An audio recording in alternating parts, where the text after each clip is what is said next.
Good morning दोस्तों। जैसा कि हाल फिलहाल में अभी ICAI का रिजल्ट्स अनाउंस हुआ और CA foundation and CA intermediate का जो रिजल्ट अनाउंस हुआ, तो उससे रिलेटेड आज मैं कुछ बातें आपसे करने आया हूँ। सबसे पहले मैं कॉन्ग्रेचुलेट करना चाहूँगा उन सभी लोगों को जिन्होंने, उन सभी स्टूडेंट्स को जिन्होंने CA foundation and CA intermediate का आइदर फर्स्ट ग्रुप और सेकेंड ग्रुप और बोथ ग्रुप जो भी उन्होंने क्लियर किया है। And specially I congratulate to all the rank holders in CA foundation and CA intermediate also. Old and new syllabus के सभी स्टूडेंट्स को मेरी हार्दिक बधाइयाँ, जिन्होंने इस एग्ज़ाम को first attempt, either second attempt, third attempt जैसे भी क्लियर किया, बट फाइनली उन्होंने अपनी इस जर्नी को CA इंटरमीडिएट तक या CA फाउंडेशन तक क्लियर करके वो आगे की तरफ बढ़े। दोस्तों, इस वीडियो को बनाने का मेन पर्पस मेरा उन सभी स्टूडेंट्स को एड्रेस करना है जो लोग चाहे CA फाउंडेशन में, चाहे CA इंटरमीडिएट के फर्स्ट ग्रुप में, सेकंड में या बोथ ग्रुप में किसी भी कारण से वो ये एग्ज़ाम क्रैक नहीं कर पाए। चाहे वो रीज़न कुछ भी रहा है, चाहे उन्हें लगता है कि उनकी फैमिली में कोई प्रॉब्लम थी, या वो अच्छे से स्टडी नहीं कर पाए थे, या उनकी कोचिंग्स अच्छे से नहीं हो पाई थी, या कोई भी रीज़न कोई भी हो, लेकिन फाइनली यही है कि ये एग्ज़ाम उनसे क्लियर नहीं हुआ। तो जितने भी लोग जिनका ये एग्ज़ाम क्लियर नहीं हुआ और वो मेरी इस वीडियो को देख रहे हैं, तो मेरी उनसे एक रिक्वेस्ट है, आप इस वीडियो को बिल्कुल अकेले में देखें, शांति से देखें, समझने की कोशिश करें और एक पेपर पेन अपने हाथ में लेके बैठें। अगर आपके पास पेपर पेन नहीं है, नोटबुक पेन नहीं है, तो आप प्लीज़ 2 मिनट के लिए वीडियो को पॉज करके पहले पेपर पेन लें और ज़रूर तब देखें, क्योंकि इसको देखने का और सुनने का, समझने का फ़ायदा तभी है जब आपके पास नोटबुक पेन है। दोस्तों, किसी भी कारण से आप फेल हुए हैं, सबसे पहले एक्सेप्ट योर फेलियर कि यस मैं फेल हुआ हूँ। आपका रोने का दिल करता है, आप रो लीजिए। आपको लगता है मुझे एक बार रोना है, आप खूब जी भर के रो लीजिए, लेकिन एक्सेप्ट इसे करिए कि यस अब ये फेलियर है। अगर आप भागते रहेंगे, लोगों से दूर भागते रहेंगे, आप कहते हो मेरे को फेस करने का दिल नहीं कर रहा किसी को भी, तो ये बहुत बड़ी प्रॉब्लम है, मतलब फेलियर से ज़्यादा बड़ी प्रॉब्लम है। मैं फेलियर को डिस्कस करने से पहले आपसे एक छोटी सी शायरी बात करना चाहता हूँ। कहते हैं कि जो हंस होता है वो मरते हुए भी गाता है, और जो मोर होता है वो नाचते हुए भी रोता है। प्लीज ध्यान से सुनिएगा, ये कल की नाइट के लिए, जब ये रिजल्ट आया था, कल रिजल्ट आया, तो ये उन सभी लोगों के लिए कि रात कैसी होती है उन सभी लोगों की। कहते हैं भगवान ने हंस को गाना गाने का शौक दिया है, कि गाना गाने का शौक है, गुनगुनाने का शौक है, बट फिर भी उसका गला खराब कर दिया भगवान ने।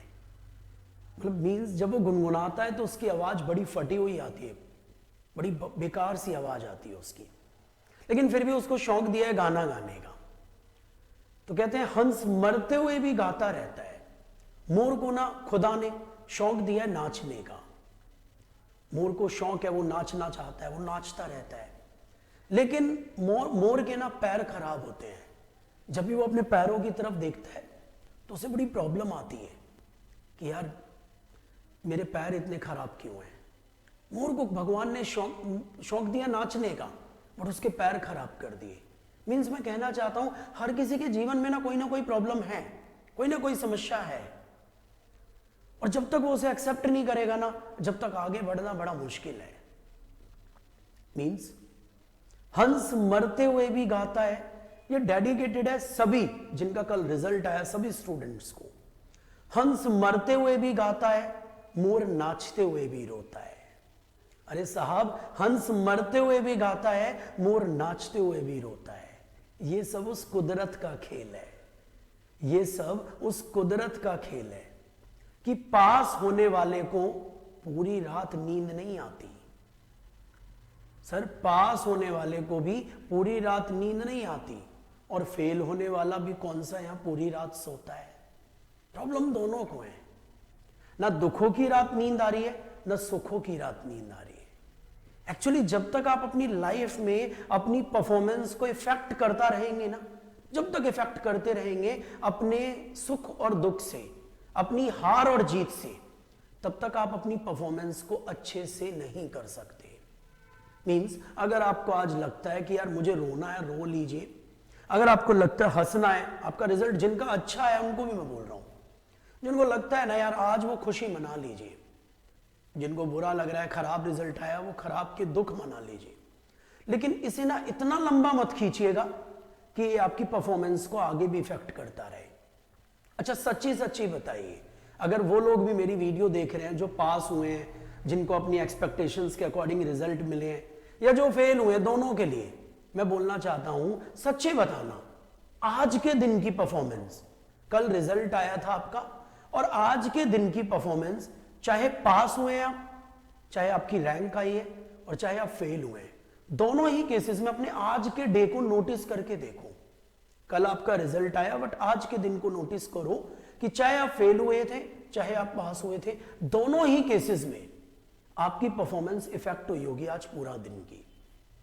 आप फेल हुए हैं तो भी आज आपने ज्यादा प्रोडक्टिव कुछ नहीं किया होगा, और आप पास हुए हैं ना तो भी आपने आज ज्यादा प्रोडक्टिव कुछ नहीं किया होगा। आप या तो इसी में लगे हुए होंगे कि यस मैंने कर दिया, मैंने अच्छा कर दिया, राइट। और अगर आप फेल हुए हैं तो भी आप इसी दुख में लगे हुए होंगे कि यस मेरे से खराब हो गया, मैं कैसे करूं, मैंने बहुत अच्छी तैयारी की हुई थी। देखिए 3 तरह के फेलियर्स होते हैं हमारे पास। नंबर 1, एक स्टूडेंट ऐसा, 1 टाइप के जो स्टूडेंट है, एक ऐसे भी स्टूडेंट्स हैं जिनको पेपर देने के बाद ही पता था कि यस यार मेरे पेपर ठीक नहीं हुए, और मुझे पता है कि मैं अच्छा नहीं करके आया, और मुझे लगता भी है कि मैं पास नहीं होऊंगा, मैं अच्छा रिजल्ट नहीं ला पाऊंगा। तो मेरे अकॉर्डिंगली उन लोगों को आज की दिन भी दुख करने का कोई अधिकार नहीं है। वो जस्ट अपना प्लान करें, चाहे वो कुछ भी कर रहे थे। सर मैंने आर्टिकलशिप शुरू कर दी, सर मैंने ऐसा कर दिया, वैसा कर दिया। आप चेंज करिए सारी चीजों को, आज प्लान करिए, रीसेट करिए अपने सारे प्लान्स को, क्योंकि मई अटेम्प्ट आपके पास है और बहुत कम टाइम में आप बहुत अच्छा कर सकते हैं। सीए प्रोफेशन में सबसे अच्छी चीज ही यही है कि आपका टाइम बहुत ज्यादा वेस्ट नहीं होता, क्योंकि एग्जाम के रिजल्ट के बाद आपके पास 2 से 3 महीने ही होते हैं, 3 से 4 महीने मैक्सिमम, जिसमें आपको फिर प्रिपेयर करके अपना एग्जाम देना होता है। तो सबसे पहले एक जो मैं बता रहा हूं, first category of students, they were well aware at the time of their exams or after the conducting of their exams, they were well aware that they had no performance. उनकी कोई परफॉर्मेंस थी नहीं उनके exam में।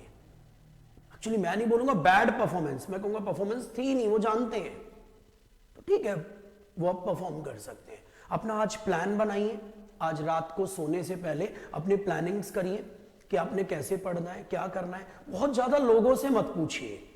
देखिए मैं आपको as a successful भी और एज अ फेलियर भी दोनों के कैटेगरी से बता सकता हूं। लोग पूछते जरूर है, लोग इंटरव्यूज चालू कर देते हैं, भाई तुमने कैसे किया, ये सच है। लेकिन आपने जितने भी रैंकर्स के इंटरव्यूज देखे होंगे या जितने भी सक्सेसफुल के इंटरव्यूज देखे होंगे, सबकी बातों में कुछ ना कुछ अलग है, कुछ ना कुछ अलग बातें बोल रहे हो। कोई कहता है मैं ऐसे पढ़ता था, कोई कहता है मैं वैसे पढ़ता हूं। मीन जैसे ही आप सक्सेसफुल होंगे, आपकी सारी चीजें, आपका स्टाइल बनना शुरू हो जाएंगी, आपकी सारा पैटर्न लोग फॉलो करना शुरू कर देंगे। So just follow your pattern. आप अपना पैटर्न बिल्कुल शांति से बैठकर अभी बनाइए कि आपने कैसे करना है। जिनकी परफॉर्मेंस नहीं थी, क्वेश्चन आता है सर जिनकी परफॉर्मेंस बहुत अच्छी थी, कई बार बच्चे रोते हैं, सर मैंने बहुत अच्छा किया था, रियली सर मैं बहुत अच्छा परफॉर्म करके आया हूं, सर मैंने प्रिपरेशन भी बहुत अच्छी की थी, बट सर मेरे 57 आए एक एग्जाम में, तो सर एक में मेरे 59 है, सर मैं 39 पे आउट हो गया, सर बस 40 आ जाते तो भी मैं पास होता। आप कितने भी दिन तक बोलते रहिए इन बातों को, अब इनका कोई फायदा नहीं है। सबसे ज्यादा ऐसे स्टूडेंट्स के माइंड में एक चीज आती है, वेरिफिकेशन, अपनी शीट्स निकलवा लूं। शीट्स इसलिए देखिए आप, आपकी गलती क्या है, इसलिए मत देखिए कि आपके मार्क्स बढ़ सकते हैं। हाँ, जिन्हें शीट्स निकलवानी है, जिन्हें अपनी शीट्स देखनी है, एक बार आंसर शीट चेक करनी है, वो जरूर निकलवाएं। इसलिए नहीं कि उनके मार्क्स बढ़ जाएंगे, वो टोटल चेक करेंगे, वो देखेंगे, जब जो आपको शीट्स देंगे तो वो चेक भी करेंगे एक बार। तो आप इसलिए निकलवाइए कि अगर आपने सीरियसली ये देखना है कि आपको प्रॉब्लम क्या आई है, आपके एग्जाम में आपको क्या दिक्कत आई है, आप क्या लिख रहे हैं जिसकी वजह से आपको कम मार्क्स आ रहे हैं, और किसी एक अच्छे टीचर से जो उस सब्जेक्ट का एक्सपर्ट हो, जो भी आपके गुरु हो, आप उनसे एक बार दिखाइए अपनी शीट्स की सर मैं इसमें क्या गलत करके आया हूं सर, ताकि मुझे पता चले। किसी नेगेटिविटी के लिए नहीं करिए, अपनी इंटेलिजेंसी शो करने के लिए नहीं, अपनी लर्निंग को अच्छा इफेक्टिव बनाने के लिए, अपनी गलतियों को जानने के लिए आप अपनी शीट निकलवाएं। अगर जिनको लगता है कि यस सर, जिन्होंने परफॉर्म अच्छा किया था सर, सीए फाउंडेशन वाले तो ऐसा भी नहीं कर सकते, यस उन्हें नहीं करना है ऐसा, उन्हें जस्ट अपना एक्सेप्ट करके परफॉर्मेंस पे आगे काम करना है। अगर वो करना चाहते हैं, whether you want to go for it और not, decide it, because CA foundation वाला एक बार कभी कभी कुछ स्टूडेंट ऐसे भी हैं जो कहते हैं कि सर हम ये देख रहे थे, सीए करके देख रहे हैं, वो सच में करके देख रहे थे और उनको लगता है कि नहीं वो नहीं कर सकते आगे, तो कोई प्रॉब्लम नहीं है सही टाइम पर डिसीजन लेने का। कई बार घर वालों के कहने पर भी आप सीए करते हैं, कई बार आपका मन नहीं होता, आप लग गए इस कोर्स में, आपका कुछ और मन था, तो ये राइट टाइम है उनका डिसीजन लेने का। लेकिन इंटरमीडिएट वालों के लिए नहीं, क्योंकि वो अंदर आ चुके हैं इस कोर्स में, वो कोई गिव अप ना करे इसमें। तो सर नंबर 2 था कि हम अपनी आंसर शीट निकलवाएं और फिर प्लान करें। सर आंसर शीट आने में तो बहुत टाइम लगेगा, यस प्लान अपना करें, बट आंसर शीट का डिसीजन ले ले, मैंने निकलवानी है, मैं देखूंगा मेरी कहाँ कमी है, किसी अच्छे टीचर से एनालाइज कराऊंगा अपनी शीट का, और फिर मैं देखूंगा मुझे क्या करना है। तीसरी चीज, तीसरी कैटेगरी के स्टूडेंट, पहला कैटेगरी जिन्होंने परफॉर्म ही नहीं किया, जो जानते हैं नहीं पढ़ पाए, हम नहीं पढ़े थे, हम जानते हैं सर मेरी नेग्लिजेंस रही, तो अपना प्लान करें और शुरू हो जाएं, उन्हें तो राइट ही नहीं है दुख बनाने का। दूसरा, जो लोग कहते हैं कि सर मैंने अच्छे से पढ़ाई की थी, मैं पेपर भी अच्छा हुआ, बट मैं 57 पर 59 पर, देखिए मैं मानता हूं 59 वाला स्टूडेंट तकदीर का भी मारा हुआ है, I no and I accepted, I agreed, क्योंकि तमन्नाओं की महफिल तो यहां हर कोई सजाता है और पूरी उसी की होती है जो तकदीर भी साथ में लाता है। वरना 59 और 60 वाले की नॉलेज में कोई बहुत ज्यादा डिफरेंस नहीं है, I know as a teacher also. एक के 59 है, एक के 60 है, तो दोनों की नॉलेज में बहुत ज्यादा डिफरेंस नहीं है, बट कहीं ना कहीं जिसके 40 आकर वो पास हो गया पूरा ग्रुप और एक के 39 रह गए, तो दोनों में डिफरेंस नहीं है ज्यादा, बट कहीं ना कहीं आपके फैमिली की ब्लेसिंग्स, बड़े लोगों का आशीर्वाद, ये भी कहीं ना कहीं मायने रखता है। कई बार कुछ लोगों के ऊपर बहुत सारी ब्लेसिंग्स होती हैं और उन्हें पुश देती है ये ब्लेसिंग्स, तो सर अब करें क्या? जो सेकंड टाइप के, मैंने कहा अपनी आंसर शीट निकलवाएं, आप देखें एक बार आपकी कहाँ कमियां हैं, जिनको पूरा भरोसा है कि मैं अच्छा कर रहा था, मैंने अच्छा किया है, और फिर मैं बोल रहा हूं इसलिए नहीं कि वो मार्क्स बढ़वाना चाहते हैं, बढ़ जाए तो अच्छी बात है, लेकिन सिर्फ उनका ऑब्जेक्ट होना चाहिए कि वो ये देखना चाहते हैं उन्होंने गलती कहाँ की। And third category of students, sir third category जो मिड में आ रहे हैं, बीच में आ रहे हैं सबके, जिन्होंने थोड़ी तैयारी भी की थी सर, जिन्होंने बहुत ज्यादा अच्छा भी नहीं किया, कुछ लापरवाही भी नहीं, तो सर उनको क्या करना है? उनको अपना एक पैटर्न डिसाइड करना है, उन्हें पहले डिसाइड करना है कि वो सीरियस होकर किसी काम को कर सकते हैं नहीं। अगर वो सीरियस होकर कर सकते हैं, हर बार तुक्के में सारी चीजें नहीं मिलेंगी लाइफ में। कई बार हम लोग बोलते हैं मेरी ना किस्मत भी बहुत अच्छी है, मैं कर जाऊंगा, हर चीज तुक्के में नहीं मिलेगी आपको। मींस सर तीसरी कैटेगरी के स्टूडेंट जो मिक्सचर है दोनों चीजों के, जो थोड़ी बहुत नेग्लिजेंस भी करते हैं और थोड़ा सीरियस भी है, उन्हें कुछ टाइम के लिए यह सीरियस होना होगा। हाँ ये सच है कि उन्हें कोशिश करनी होगी उनकी नेग्लिजेंसी के रीजंस क्या हैं, उन्हें दूर करके उन्हें सीरियस होके अपने प्लान्स बनाने होंगे। तीनों में एक ही चीज कॉमन है, तीनों को प्लान आज ही करना होगा। अगर कल रिजल्ट आया है तो आज ही आपको प्लान करना होगा, अपनी स्ट्रैटेजीज बनानी होंगी कि अब कल से क्या। अगर कल का भी दिन आपने रोने में बिताया, कल का दिन भी आप रोए अगर, तो अब बेस्ट है छोड़ दीजिए। जिंदगी में इतनी सारी चीजें अगर आप लगे रहे, रोज रोते ही रहेंगे आप, तो it will create a problem for you. Accept the things, accept your failure, कि यस मैं एक्सेप्ट करता हूं, मैं इसकी जिम्मेवारी अब अपने ऊपर लेता हूं कि मैं फेल हुआ हूं। रीजन कुछ भी सही, किस्मत भी तो आपकी है अगर आप फेल भी हुए हैं।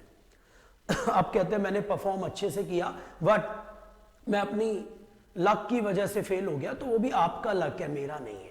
This is your luck, what ever, जैसे भी आप इसे देखना चाहें, बट एक्सेप्ट आपको करना पड़ेगा। और देखिए, इस वीडियो को बना के मैं आपको पास नहीं करा सकता, आपको खुश नहीं कर सकता, आपको ठीक नहीं कर सकता। सिर्फ एक चीज कर सकता हूं, मैं आपको सिर्फ ये बोल सकता हूं, आप एक्सेप्ट करिए ये आपके लिए ये दुख, वट एवर रीजन कुछ भी है, ये आपके लिए, आपको ये एक्सेप्ट करना पड़ेगा। और आप जो दूसरी कैटेगरी के स्टूडेंट है जो बोलते हैं मैंने परफॉर्म अच्छे से किया, उनको मैं ये भी बोलना चाहता हूं, आपको खुश होना चाहिए, एटलीस्ट यू परफॉर्म्ड वेल, आपने अपना 100% दिया। मंजिल मिली या ना मिली ये मुकद्दर की बात है, आपने तो 100% दिया ना अपनी तरफ से, ये भी बड़ी बात है। आपने तो गेम खेला ना, आप तो लगे ना खेल में, एंड तक टिके ना। Just accept the thing and just move forward, आगे बढ़ जाए। सर क्वेश्चन आता है अब कैसे, मैंने बोला आज ही आपको अपना स्टडी प्लान डिसाइड करना होगा और लिस्टिंग करनी होगी कि आपके पैटर्न क्या है। अब मैं एक वीडियो में बोल दूं आप इस पैटर्न से पढ़ो, ऐसे पढ़िए, मैं जनरल पैटर्न आपको डिस्कस कर सकता हूं, बट स्पेसिफिक पैटर्न आपने डिसाइड करना है। सपोज आप में से कुछ लोग ऐसे होंगे जो 2 घंटे में ही उस टॉपिक को अच्छे से पढ़ सकते हैं, जिनका कुछ लोगों का टॉपिक वही टॉपिक 6 घंटे में होता है। तो ये आपका पैटर्न है। जनरल पैटर्न क्या है सर? जनरल पैटर्न ये है, आपको कभी भी एक साथ सारे सब्जेक्ट नहीं उठाने। नंबर 1 लिख लें आप कहीं पर, अपने सारे सब्जेक्ट नहीं उठाने। कोई भी बोले आपसे सब कुछ उठा लो, सब रिवाइज करो, आप भूल जाते हो। नंबर 2, आपने सारे सब्जेक्ट एक साथ एंड भी नहीं करने, मैं ये वाला सब्जेक्ट एंड कर दूं पहले तब दूसरा उठाऊं। आपने उनको पार्ट्स में बांटना है, वो मैं अभी आपको बता रहा हूं कैसे बांटना है। आपने सारे सब्जेक्ट एक साथ एंड भी नहीं करने और सारे सब्जेक्ट शुरुआत भी नहीं करने, सब उठा लिया आपने। नंबर 3 चीज, आपने बहुत ज्यादा लोगों से पूछना नहीं है कैसे पढ़ना है, कैसे करें। ये खराब पैटर्न होगा सबसे। आप क्या सोचते हैं जो पास हो गया बस वो अब उसको सब पता था, आप पास हो जाएंगे, फिर आप नया पैटर्न किसी को बताएंगे। हर किसी का अपना ऑन स्टाइल है। Being a best version of your self, अपना बेस्ट वर्जन बने। अदरवाइज यूट्यूब पे मेरी एक वीडियो भी है, being a best version of your self, उसे जरूर देखें, उसे जरूर देखकर आप फिर अपना प्लान शुरू करें। नो योर पैटर्न, आपका पैटर्न क्या है, आप कैसे पढ़ते हैं, आप अपने स्टाइल पर ही फॉलो करिए। स्टाइल आपका ही हो, यस, उसमें आपने चेंजेस करने हैं, आपने इंप्रोवाइजेशन करनी है, आपने ही नई चीजें देखनी है, उसमें क्या चेंज किया जा सकता है। सर चौथी चीज, सेल्फ इंट्रोस्पेक्शन। अपने पैटर्न को बनाते वक्त खुद से बातें जरूर करें, अपना नाम लेकर। Suppose if I am, suppose क्या, मैं नीरज मित्तल, इफ मैं अपना प्लान करता हूं तो मैं बोलूंगा देख नीरज मित्तल, तूने ना इस पैटर्न में ये प्रॉब्लम की थी।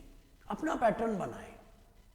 एंड फाइनली अपने ट्रू मेंटोर से पूछ सकते हैं आप, सबसे नहीं, बहुत सारे लोगों से रास्ता पूछने वाले लोग अक्सर मंजिलों से गुमराह हो जाते हैं। निष्ठा रखिए, श्रद्धा रखिए, फिर जिस व्यक्ति से आप पूछते हैं, जिस व्यक्ति के अंडर पढ़ रहे हैं आप, या तो आप डिसाइड करिए मुझे सही से गाइड नहीं कर रहा, हट जाइए। अदरवाइज उस व्यक्ति की पूरी रिस्पेक्ट करिए। आप चाहे कहीं से भी कोचिंग ले रहे हैं, कहीं पर भी पढ़ते हैं, उस व्यक्ति की रिस्पेक्ट करिए, उस व्यक्ति पर भरोसा करिए और उससे पूछिए साहब आप बताइए। कई बार आपको नहीं पता होता कि जिस गड्ढे को देखकर आप डगमगा रहे थे और आप कह रहे थे मैं फिर भी कर लूंगा, फिर भी कर लूंगा, बट आपका टीचर हो सकता है आपको मना कर रहा हो कि नहीं ऐसा नहीं करना। तो आपने अपने ट्रू मेंटोर जो भी है, आपका आइडल है, जो भी गुरु हैं आपके, आपने उनसे जरूर बात करनी है एक बार कि सर एक बार आप बताइए आपको कैसा लगता है। चाहे आप उनसे मिलें, कई बार मिलने से भी, किसी से मिलने से भी हमें बहुत बहुत कहीं ना कहीं शांति मिलती है। आपने नोटिस किया होगा। आपने ऐसा नहीं सर मुझे शर्म आ रही थी आपसे मिलने में, सर मैं हेजिटेंट हो रहा था आपको बताने में क्योंकि मैं फेल हो गया, ऐसा आपको लगता है। रियली बता रहा हूं, जो आपके वेल विशर्स हैं वो कभी भी आपको हारते हुए नहीं देखना चाहते। तो आप ऐसा सोच ही क्यों रहे हैं, वो क्या सोचेंगे? वो 100% चाहते हैं कि आप जीते। कोई कहता है सर मैंने बोथ ग्रुप दिए, एक निकल गया एक नहीं हुआ, मैं क्या करूं? क्या करूं? क्या उस ग्रुप की तैयारी करें जो आपका रह गया? सो मैंने 4-5 चीजें बताई, आपने लिखी भी हो तो। सबसे पहले एक्सेप्ट योर फेलियर, चाहे कैसे भी करके करें बट एक्सेप्ट करें, राजी से करें गैर राजी से करें, एक्सेप्ट करें। अब डिपेंड आप पर करता है, हंसकर करना है आपने रोक कर करना है। एंड सेकंड थिंग, एक्सेप्ट करने के बाद अपने फेलियर को आपने बहुत ज्यादा लोगों से पूछना नहीं है। तीसरी चीज, अपने पैटर्न को जानना है। चौथी चीज, सेल्फ इंट्रोस्पेक्शन करना है, अपने आप से बात करनी है, अपना नाम ले लेकर। सपोज आपका नाम राम है तो अपने बोलना है, राम यार तूने ये गलती की। आपका नाम मोहन है, यार मोहन तूने ना ये किया। एंड अपने मेंटोर से बात करनी है, जो भी आपके मेंटर्स है, जो भी आपको लगता है ये मुझे सही एडवाइस कर सकते हैं, बट सबसे नहीं करनी। आप कई बार 50 टीचर्स को फोन कर देते हैं, सर आप भी बताओ आप क्या कहते हैं, सर आप भी बताओ। सब आपको अलग अलग तरीका बताते हैं और आप और ज्यादा कंफ्यूज हो जाते हैं। एक्सेप्ट करके अपने पैटर्न के अकॉर्डिंगली आप शुरू कर दीजिए। मैं 100% भरोसा देता हूं आपको, समझ आ रहा है? 100% भरोसा। आप यकीन मानिए, आपसे बेहतर आपका गुरु कोई और हो नहीं सकता, बशर्ते कि आप सेल्फ इंट्रोस्पेक्शन जरूर करें, सेल्फ एनालिसिस जरूर करें और जस्ट इस एक्सरसाइज को करें आप। देखिए लोग आपको ठीक है बातें बोल देंगे, सांत्वना दे देंगे, यस यार do best for next time, अच्छा हो जाएगा, तू मेहनत कर फिर हो जाएगा। बट खाली मोटिवेशन से कुछ नहीं होगा। आपने ये भी देखना है एक्शन क्या लेने हैं इसके लिए। और सिंपल सी बात, बार बार गिरकर भी मुकम्मल खड़ा हूं, बोल दीजिए ना अपनी मुश्किलों से, देख लो मैं अब भी तुमसे कितना बड़ा हूं। खुश होकर एक्सेप्ट करिए। सर कहना आसान है, नहीं यार करना भी आसान है। अब करके तो देखिए एक बार, आप कर क्या सकते हैं फिर, चलिए बताइए आपने करना क्या है इसके बाद, व्हाट इज द सॉल्यूशन। सोचिए ना कितने लोग आप पर भरोसा करते हैं, आपकी माँ, आपके पापा, आपके बहन भाई। अगर आप नहीं लड़ेंगे, आप ड्राइव नहीं करेंगे अपनी कार को सही से, तो जितने लोग इसमें बैठे हैं, सफर तो सबका लेट कर रहे हैं आप, करना आपको ही पड़ेगा अल्टीमेटली। और मैं ये नहीं कह रहा जितनी जल्दी एक्सेप्ट कर ले, मैं कह रहा हूं जल्दी से जल्दी एक्सेप्ट कर लें आप, जितनी जल्दी नहीं, जल्दी से जल्दी करें इसे एक्सेप्ट करें और आगे की तरफ बढ़े। पॉजिटिव आउटलुक से चीजों को देखना शुरू करें और खत्म करें। Again I congratulate to all failures also. शायद इस वीडियो के बाद वो एक्सेप्ट कर लेंगे और मैं इसलिए उन्हें कॉन्ग्रेचुलेट कर रहा हूं। अगर आपने एक्सेप्ट कर लिया ना तो आधा आप अभी जीत चुके हैं, समझ रहे हैं? आप देखना आपका काम करने की ताकत कितनी बढ़ जाती है। आपको पढ़ते पढ़ते बार बार आएगा ये ख्याल, काश मैं ऐसा कर लेता, मेरा ना 2 नंबर से रह गया, 3 से रह गया। इसको कंट्रोल करने को एक्सेप्ट कहते हैं। एक्सेप्ट कर लीजिए, यस नहीं हुआ, अब मुझे करना है। और वो कैसे करना है अब आपने देखना है। नो योर पैटर्न, समझ रहे हैं? एक क्वेश्चन था कि सर आप बता रहे थे कि एक साथ सारे सब्जेक्ट नहीं उठाने, तो कैसे करने हैं? ये भी डिपेंड करता है आपके कितने सब्जेक्ट हैं। बस आप लिस्ट बना लीजिए आपके ऐसे कौन से, ऐसे नहीं कि जिसमें नंबर कम हो गए आप वो वीक हो गया आपका, ये आपकी थिंकिंग है। अगर जो लोग 2-3 बार से अगर कभी भी रीअपियरिंग हो रहे हैं, बार बार अपीयर हो रहे हैं, उन्होंने देखता होगा कभी वो अकाउंट में फेल हो जाते हैं, कभी टैक्स में हो जाते हैं। ऐसा सीए में कोई फिक्स नहीं है आपका क्या, आपने खुद डिसाइड करना है आपका क्या वीक है। नंबर डिसाइड नहीं करते कि आपका क्या वीक है, और सीए में तो खासकर नंबर डिसाइड नहीं करते। कई बार रैंक होल्डर के जिस सब्जेक्ट में सबसे कम नंबर आए हुए होते हैं, मेरी काफी रैंक होल्डर से बात हुई, वो कहते हैं मेरा सबसे फेवरेट सब्जेक्ट ही ये था, और पता नहीं फिर भी इसमें कम क्यों रह गए। इज इट और नॉट? अग्री करते हैं आप भी?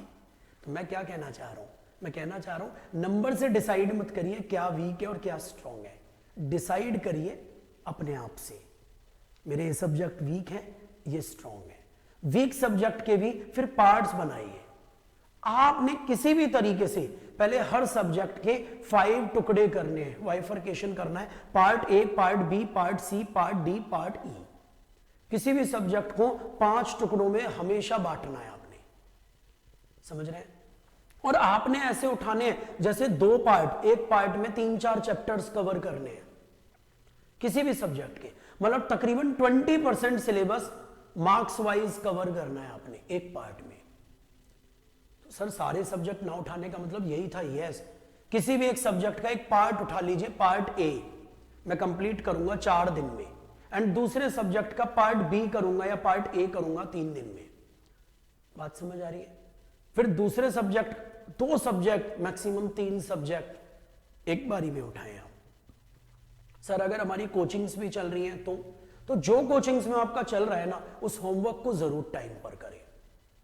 सर अगर हम सेल्फ स्टडी पढ़ रहे हैं तो जस्ट अपना पैटर्न डिसाइड करें आप कैसे पढ़ते हैं, लेकिन कुछ टाइम के लिए 3 महीने आपके पास, इनको यूटिलाइज करें, इन्हें रोने में ना गंवाएं।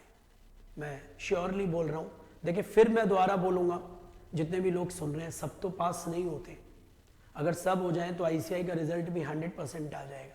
थोड़ा रियलिस्टिक बातें कर रहा हूं मैं, तो कई बार बुरी भी लग जाती है, सच्चाई यही है। सबके सब होते तो 100 के 100 लोग एक वीडियो को देखेंगे और सीए बन जाएंगे और इंटर में पास हो जाएंगे, फाउंडेशन में पास हो जाएंगे। सच्चाई यही है, आप अपना बेस्ट करिए, बाकी सब छोड़ दीजिए रब को, तो सब अच्छा ही होगा। मेरी बेस्ट विशेष आपके साथ है। एंड किसी को लगता है कि उसे मुझसे बात करनी है, कैसे भी मुझसे बात करनी है, तो मेरा कॉन्टेक्ट नंबर है 9896343577। आप मुझसे भी बात कर सकते हैं 9896343577।